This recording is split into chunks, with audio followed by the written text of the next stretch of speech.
wasak ang bearing. Kaya replace bearing tayo sa ginawa natin dati.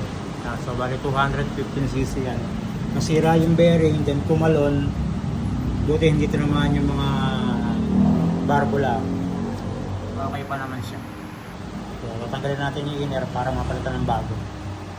Okay, hugot. On. Galaw. Yan. Yan, nakakabit na yung ating bagong timing chain. Then yung piston natin, lilinisin pa natin yan. Then ito yung kanyang head. Yan. JBT. Iyo. So, hinihintay na lang natin yung head gasket. Then nasalpak na natin ito. Okay, so bali plus 4, 66mm. Then JBT head. Tapos 36mm sa ating throttle body. Running tayo sa RC Mini X Lite. Iyo.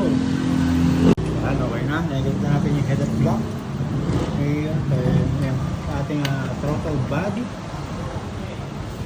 Ayan. Tandaan nyo yung mukha na yan. So next natin dyan, papaandarin muna natin kung walang ingay. Then papalitan din natin ang gear.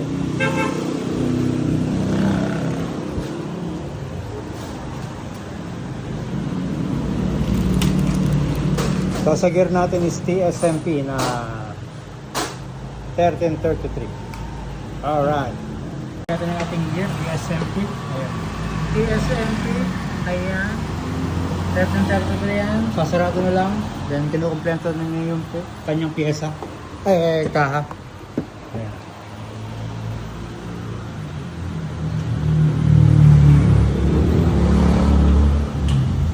Then lilinisin lang to, tsaka panggilid. Then okay na yan.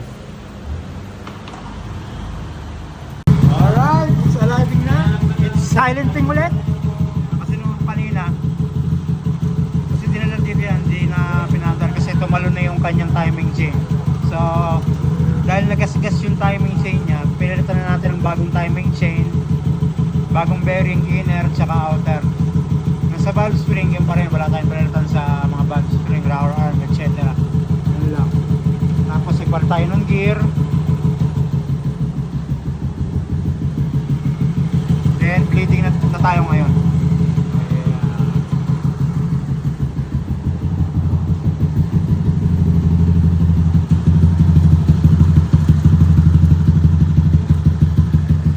Yan, binababa na. Okay na yan. Good to go na ulit. Good to go. Gasgasan mo yung yung tambucho para may remembrance. May remember. Yeah.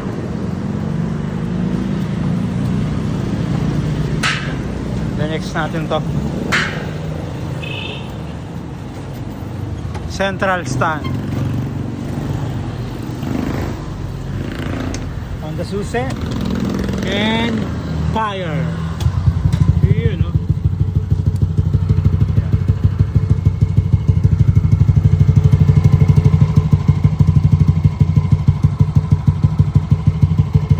It's silent. Alright, good to go and good for biyahe ulit. It's roadworthy.